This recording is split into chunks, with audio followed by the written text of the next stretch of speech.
Okay lang ba?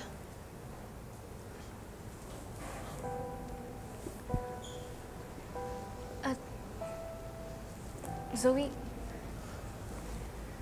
saan mo nabili yung bonnet na yan? Hindi ko na maalala eh. O, sige na. Alas na ako.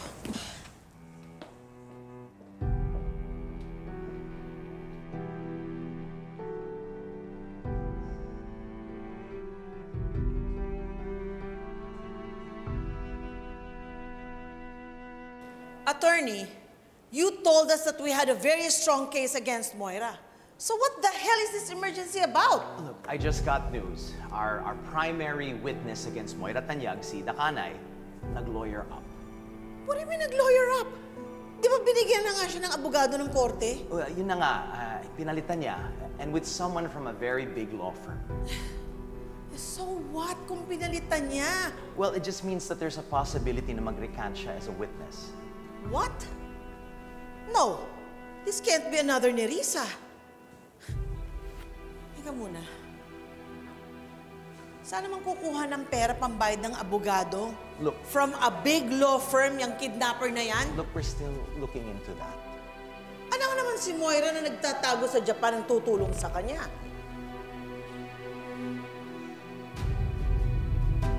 Wait a minute. Wala na bang naging ibang bisita yung kidnapper na yan? There was one, Sino? a doctor. Doktor? Sino? Si Zoe? Yung anak ni RJ? Lalaki yung bumisita sa kanya, si Dr. Carlos Benitez. What the...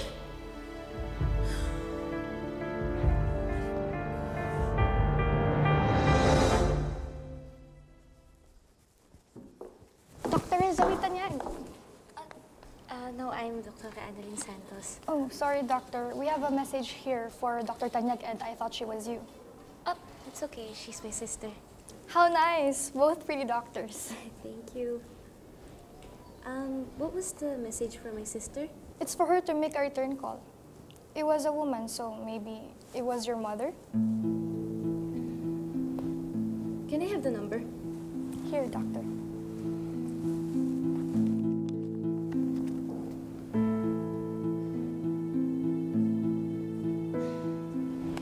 Can I use your phone? This way, please.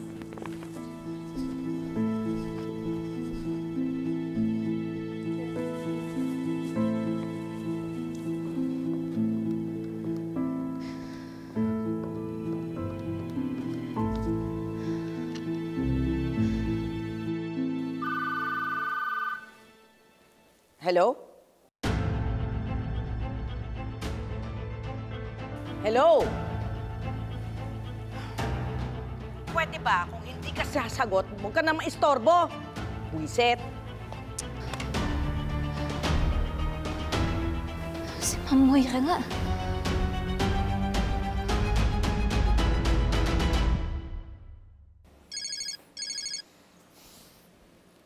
Hello, Giselle. Carlos, pinuntahan mo raw yung kidnapper na witness namin laban kay Moira? Oo. Bakit? Bawal ba? Giselle, di ba ikaw lang sabi sa akin na nag-confess siya na siya na loob sa bahay namin? Alam mo, dahil doon, muntik na mamatay yung asawa ko, pati yung anak ko. Alam mo, kaya sinugod ko doon eh. Kasi gusto ko siyang saktan. Kung hindi lang ako doktor, baka pinatay ko na yun eh. Then you should file a case against him.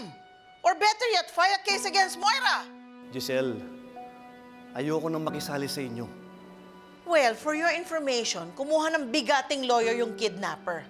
Which means we could lose him as a witness if we do not act fast. Giselle, di ba na-recover niyo yung ransom money at yung cellphone ni Balhaja? Alam mo, malaking evidence na yun. Malakas na yung kaso niyo. Alam mo, aksaya lang sa oras kung makikilang pa ako. Ang importante naman, mahuli si Moira.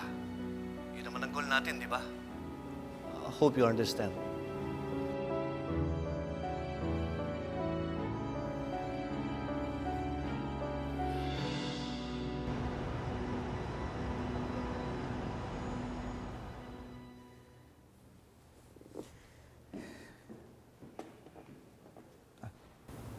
Lynette, lalabas ka? Oo. Makikipagkita lang ako kina Annalyn tsaka kay Doc Lindon. Gusto mo samahan na kita? Ha? Hindi, wag na.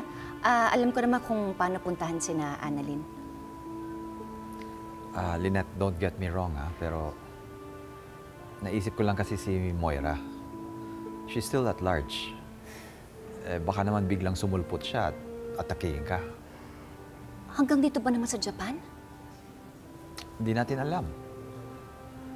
Kasi hindi ko maisip kung bakit dito sa Japan nagpunta si Moira And all I can think of is dahil nandito kayong dalawa ni Annalyn. Hindi ba tayo pwede magsumbong sa mga pulis dito? Hindi.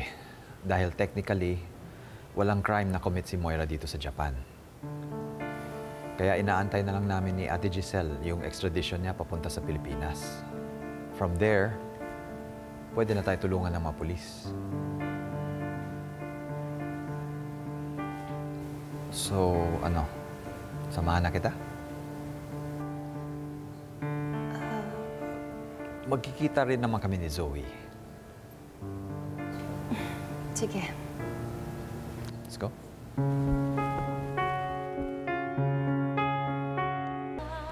Doc, ang dami nating natutunan dito. Oo nga, Dok. Sana next time, mas marami na tayong mga doktor dito. Di bale, babanggutin ko yan kay Carlos. Next year ako din. Magpapadala ako ng mga doktor na galing Apex. Kasama ka dun, Zoe. Okay lang, Dad. Kahit wag na po. Ayaw mo? Hindi naman po. What I'm saying is, baka lang may mas deserving na pumunta dito kaysa sa akin. Bibili lang ako ng coffee. Do you guys want coffee? Sure. Kung pwede. Sama na kita, Zoe.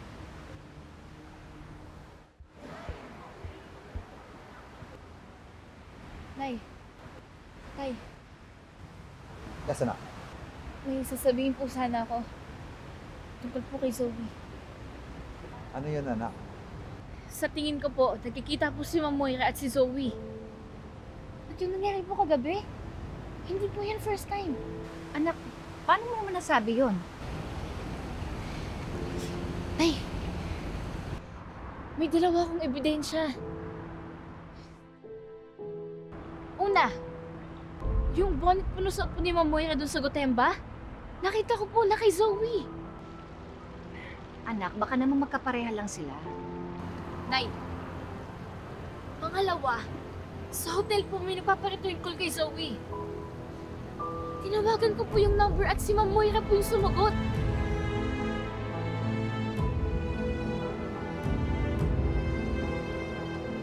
Nay, Tay, alam naman po natin, di ba? Na mahilig po sa theatrics si Ma'am Moira. Kaya paano po kung palabas lang po nila lahat to?